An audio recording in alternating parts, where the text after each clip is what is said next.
Tommy Best, and you're listening to Today's Boondoggle. This is Mark Metcalf, and you are listening to Today's Boondoggle with Bailey on Domain Cleveland Radio. You are listening to Today's Boondoggle with Bailey on Domain Cleveland Radio. Yes, Kato Kalin listens to this all the time. Welcome to Today's Boondoggle. Now, here's your host.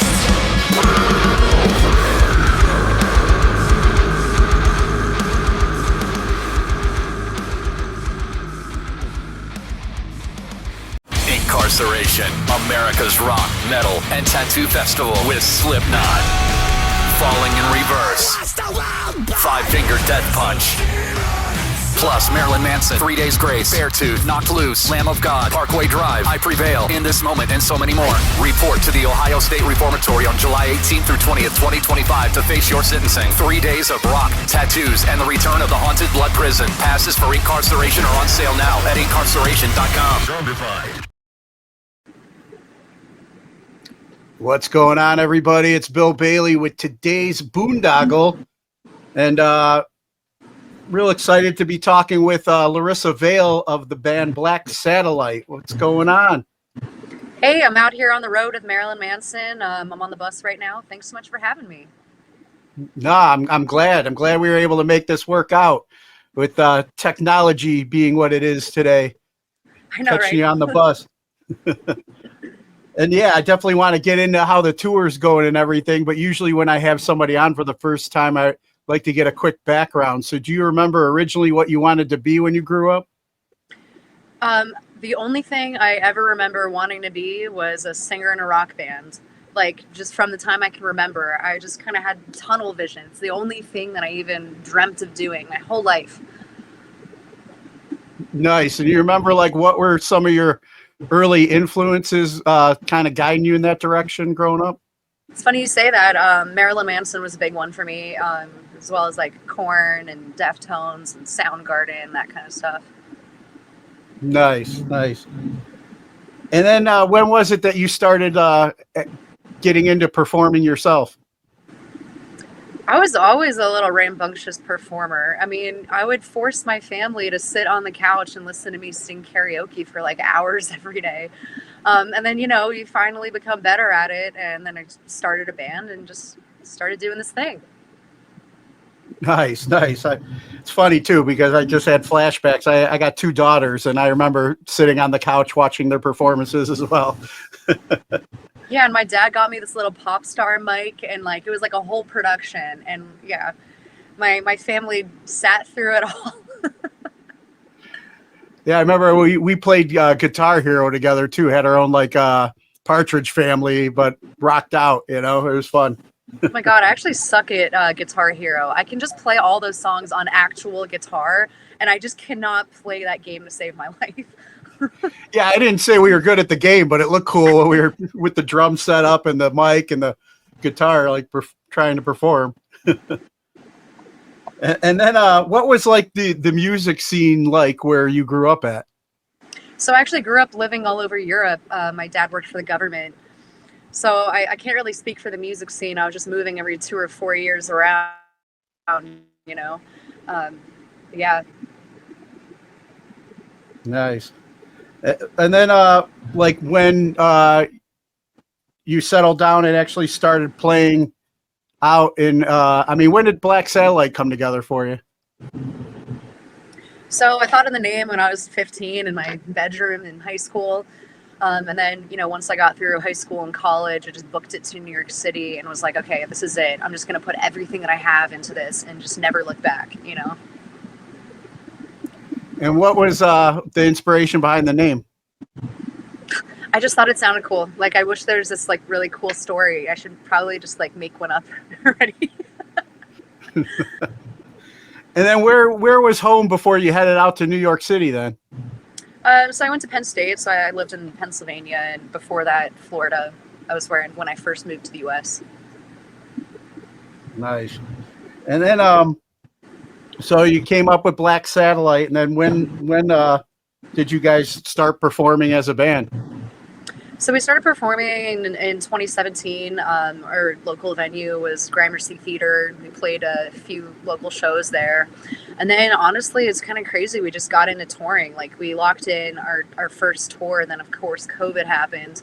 And then when we were finally able to do that tour, we were like, oh, this is awesome. Like, let's just keep doing it. Like, I don't want to ever stop.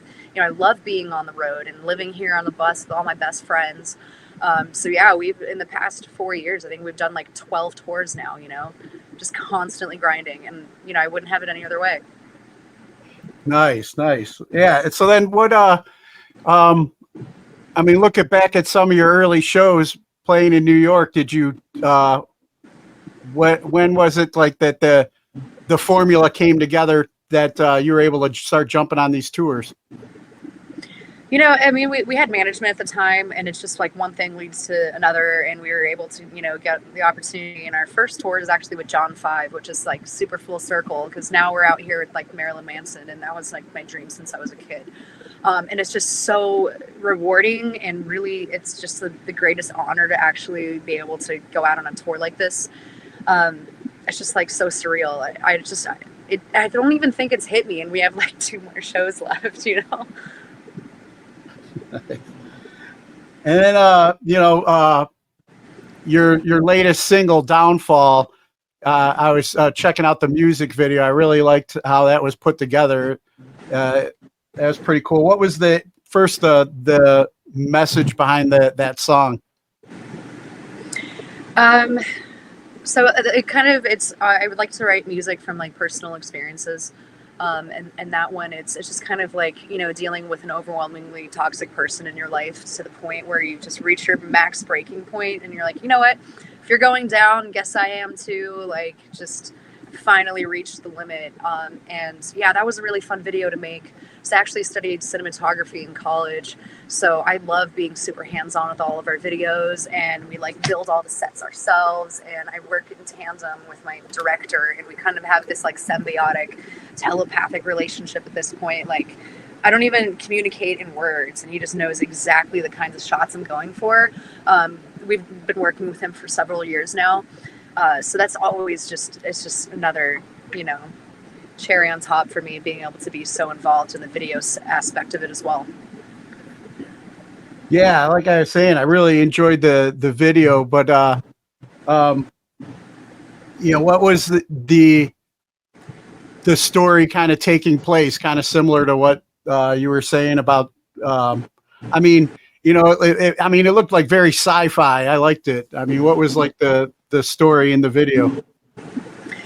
So I think it's more like abstract, but I mean, I guess you could, you know, draw a comparison to maybe some of the themes in the song, you know, that feeling of just being like emotionally numb and dead, that kind of thing. And in the video, I'm a reanimated corpse. I didn't like do it for that reason. I always had the idea. I was like, oh, I want to be like dead in a music video. And then I'm like, this is the song to do that. No, yeah. I mean, yeah, I do see that parallel as after you explain that. Where was that filmed at? So that was actually filmed in a warehouse in Brooklyn. Oh, nice.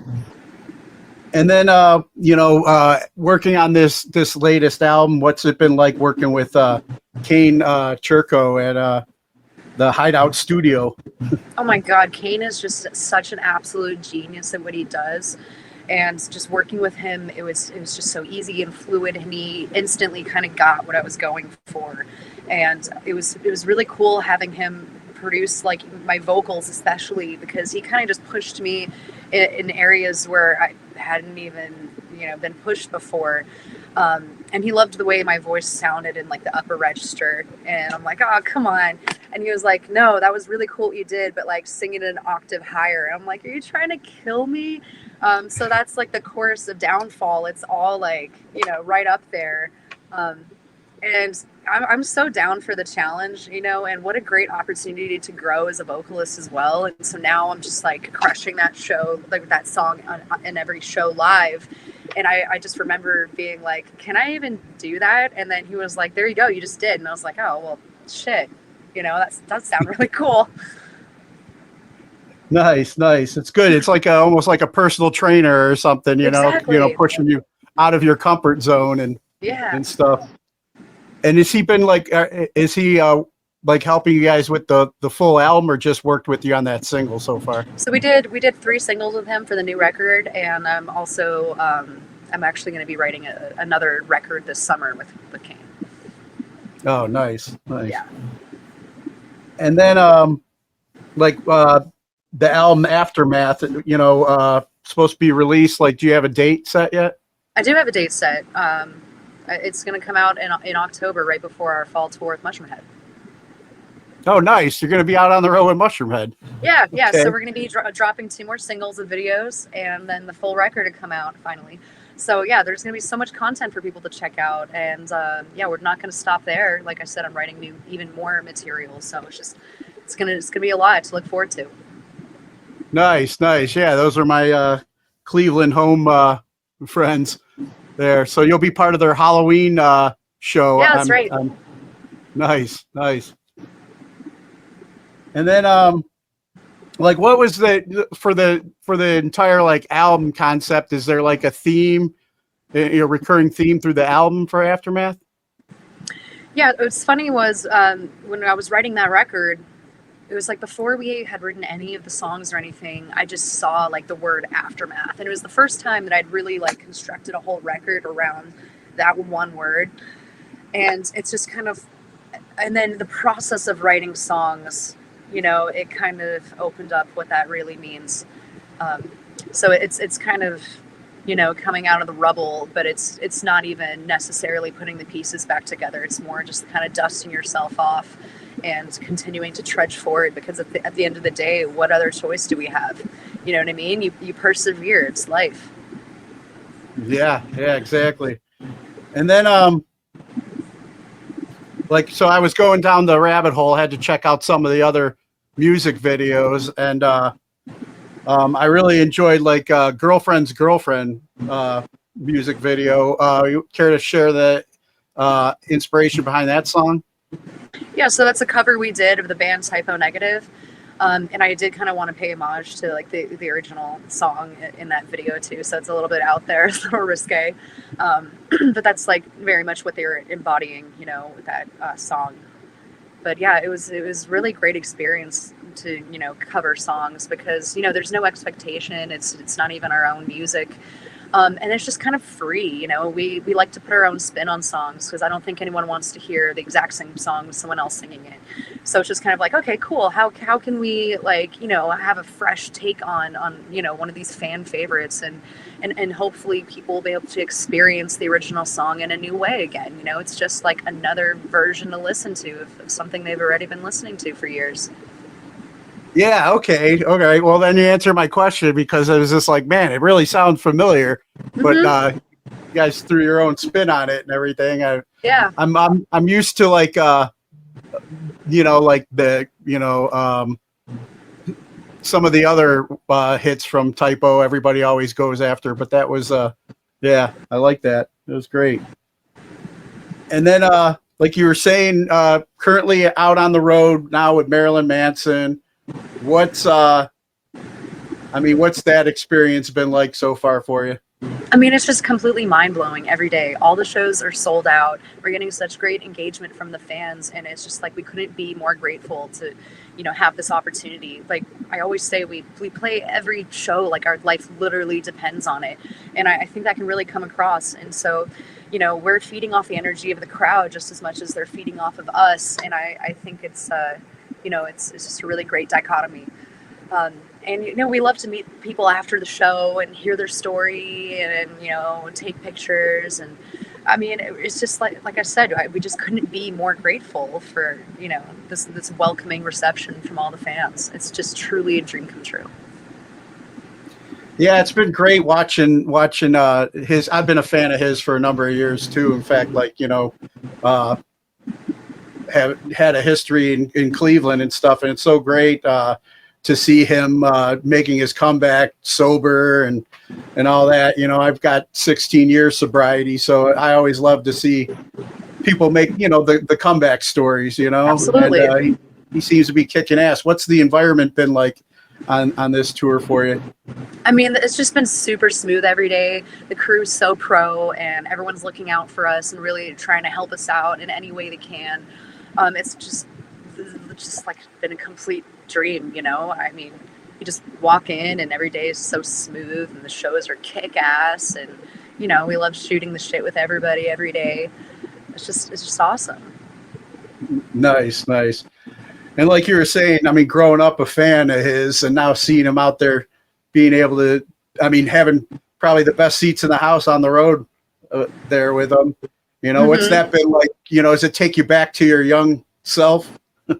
Absolutely. I think the first time I saw him play the closing song, you know, that they played during their set, which is like Coma White, and they have like all of this really cool like foam stuff falling down, and I remember just like walking past the stage, and I was looking from side stage, and I'm like, God, this is just so cool right now, you know? And I almost like got a little emotional because I was just like, man, the kid in me would just be so proud.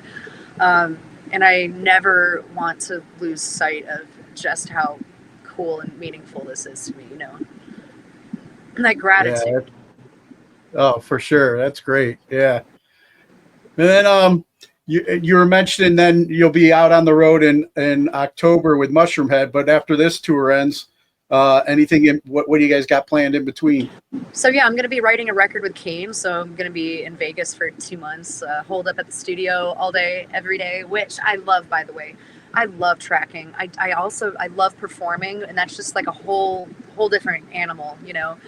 It's like you learn more about yourself. It's more a personal exploratory experience, just, you know, and just being an artist, you know, because you're not like necessarily performing. It's just so creative, and you can kind of just create your own little world. But yeah, I'm really looking forward to that too. And then as soon as I get done with that, literally the next week I go back out on tour. Nice. So is this this project you're working on with Kane, is this more Black Satellite or? Yeah, it's another Black Satellite record. So. All right, cool. So the current one that the singles have been released for is done, ready to come out, and then this is already working towards the next one. Absolutely. Nice. And how far back did you start working on the one that's about to drop? So some of those songs we did before COVID, and we had like completely other plans for it, and then, you know, it's not a unique situation. It kind of just messed up our plans, just like the rest of the world.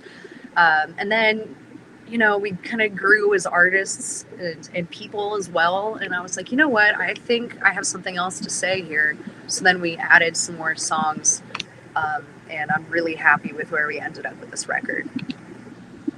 Nice. Yeah, I mean, I look back at that time period, you know, it's like, yeah, it sucked, but it also, like, you know, I mean, I try and, like, going back to gratitude, what we've been talking about, it's like I was kind of grateful for the reset and the time out, you know. Mm-hmm. I know, like, you know, my daughters are young women and they're out living their lives, and during that time it's like we got to reconnect and, you know, reestablish our relationship, and then just kind of like refocus on, okay, what are other things we could do? I used to do concert promotions here in Cleveland years ago, and you know, since I've been sober, it's like I don't like booking shows and stuff anymore, but I love having conversations with everybody, and I had all these contacts, so I was like, you know, during that time I started this podcast. That's awesome. So gave me something else to utilize, you know.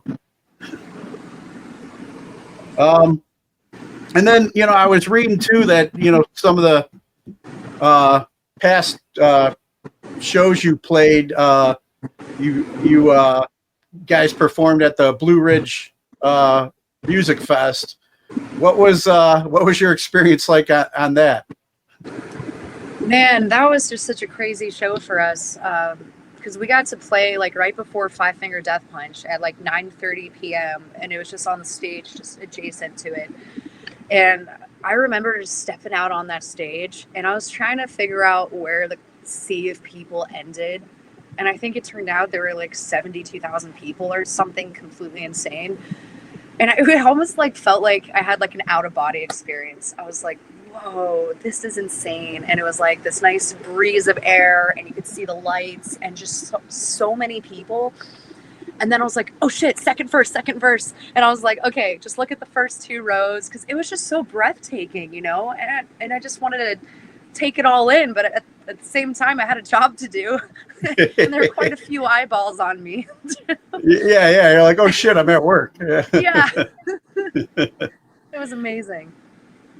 And then, I mean, yeah, there's, you know, of course, that there's been quite a bit of controversy from there. So I wasn't sure what year you guys played. If Yeah, it was, I mean, yeah, there's definitely a situation there, you know, a lot of what people are reading about online.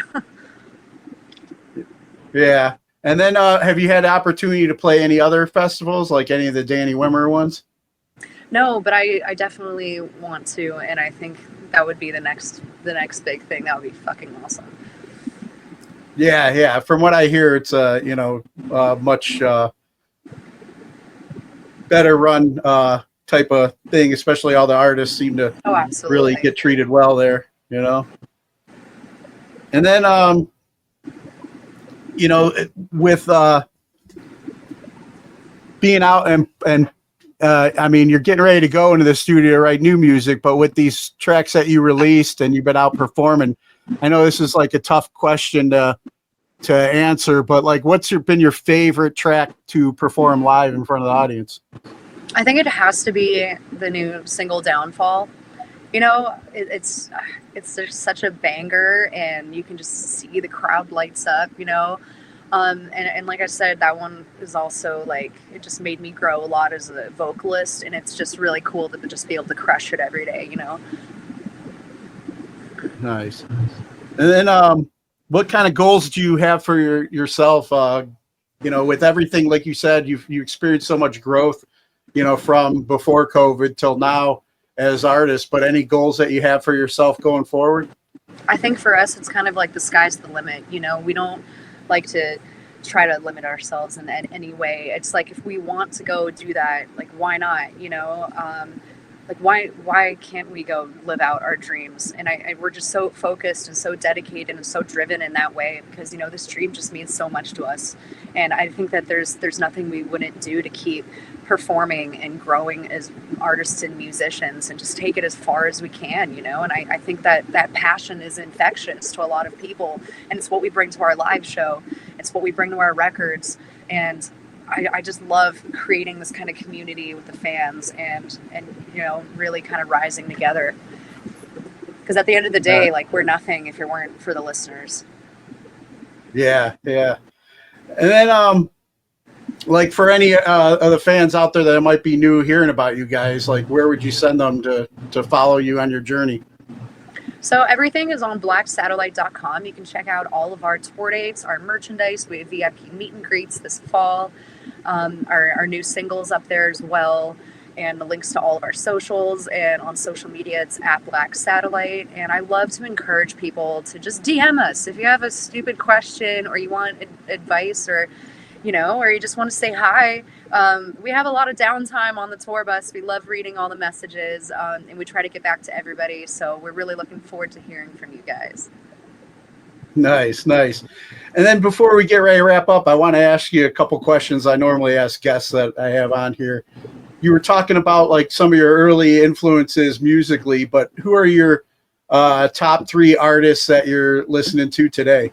Oh God, it's probably like the same thing. I'm so terrible. I don't listen to like a lot of new music. I kind of just like live in this weird bubble.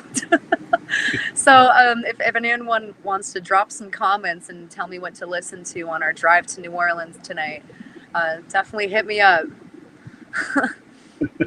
Nice. And then what class do you feel should be mandatory before graduating high school today? What classes or fields? Yeah, what class? I think they should like teach you how to file your taxes or something. You know what I mean? Like, because I don't think I've ever used like a geometry in my life. So, and music. You know, I was fortunate that my senior year of high school, there's this really cool program called Rock Ensemble, and the music director wanted to do something cool for kids who, you know, weren't in band or orchestra. And so it's just kind of like a band setting, and then you'd cover all these cool rock and metal songs, and they'd like pair you together, and then, you know, there's a stage in the class, and like there'd be singers, guitar players, bass players, drummers. And I just thought that was just a really cool thing to do.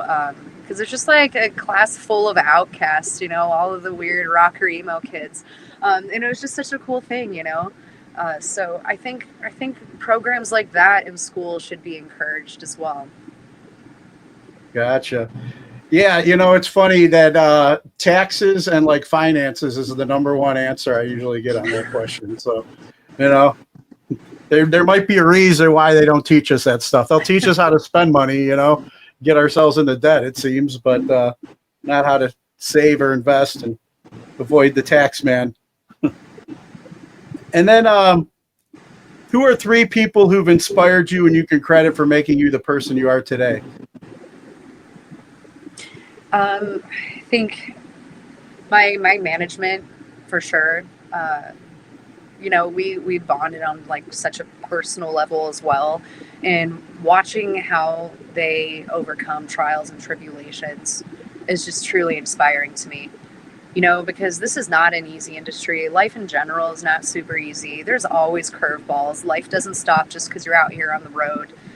And yeah, they're just a huge support system for me. So I've definitely learned a lot from them. Nice. And then anyone else? Yeah, actually, my first manager, Raymond McGlamory, he passed away from leukemia. And it was kind of like that same thing, I just feel like there was a reason why he was in my life. And he was kind of like almost like, a father figure to me as well. Because just, the nature of this industry just becomes so close. You're working with someone on a daily basis. And he had like such a great perspective on life, and, all of the people in the industry just really loved him.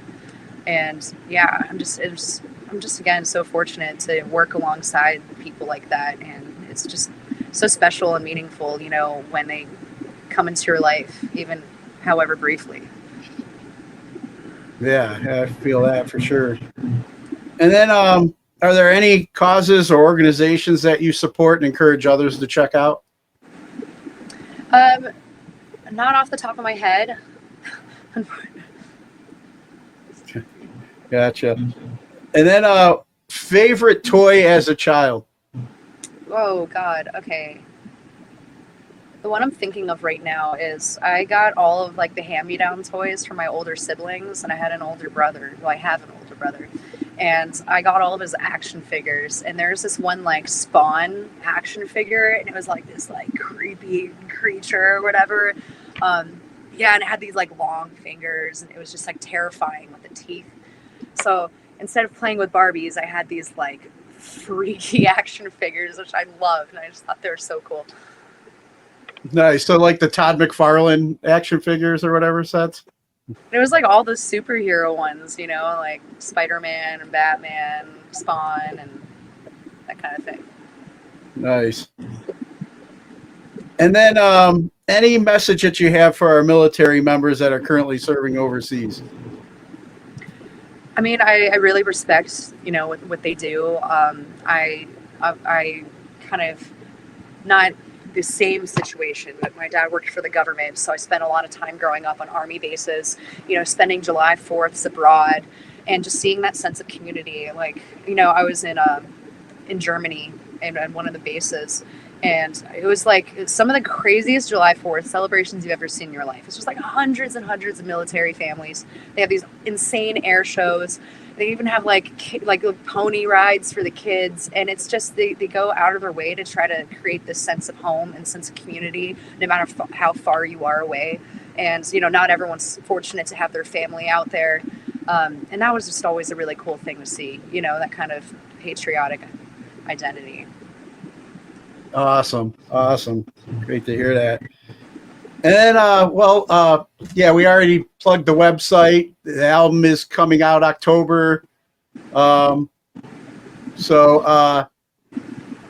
I get one last favor from you before we end the? Absolutely. Yeah, do you mind cutting a promo ID for the show? Just introduce yourself, and you're listening to Today's Boondoggle. Let's do it. Hey, I'm Larissa Vale from Black Satellite, and you're listening to Boondoggle. Awesome. Larissa, thank you so much for your time, and have fun in New Orleans tonight. That ought to be an experience with Marilyn Manson. Thanks so much for having me. All right, take care. All right, bye. Bye. All right! Listen up! Hold on to your seats. Grab your girls, grab your beers. What's going on? It's Tommy Beck, and you're listening to Today's Boondoggle. This is Mark Metcalf, and you are listening to Today's Boondoggle with Vale on Domain Cleveland Radio. You are listening to today's Boondoggle with Bailey on Domain Cleveland Radio. Yes, Kato Kalin listens to this all the time. Welcome to today's Boondoggle. Now here's your host,